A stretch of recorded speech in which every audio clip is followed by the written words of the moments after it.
বন্ধুর আড্ডায়, চার আড্ডায়, গীবতের আড্ডায়, পরনিন্দার আড্ডায় অবসর টাইম নষ্ট না করে একটু কোরআনের অর্থ জানার দরকার আছে না নাই? মুসলমান হিসেবে জীবনে তো কত কিছুই করলেন। আজকের যারা সামনে বসে আছেন 60 বছর 70 বছর বয়স অনেকেরই হয়ে গেছে, গেছে কিনা?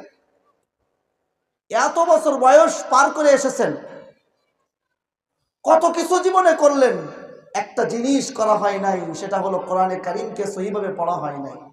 ঠিক কিনা? কোরআনে কারিমকে সহিভাবে শেখা হয় নাই। অনেক কিছু করা হয়েছে, অনেক ডিগ্রি নেওয়া হয়েছে, অনেক শিক্ষিত হয়েছেন, অনেক বিদ্যালয়ে যাওয়া হয়েছে, প্রাইমারির গণ্ডি পার করে মাধ্যমিক বিদ্যালয়, তার গণ্ডি পার করে কলেজ ভার্সিটিতে পড়েছেন, কিন্তু সব শিখলেন, সব কিছু করলেন। একটা জিনিস মুসলমানের বড়ই আজকে অভাব, সেই জিনিসটার নাম হলো কোরআনে কারীম। ঠিক কিনা জোরে বলতে হবে।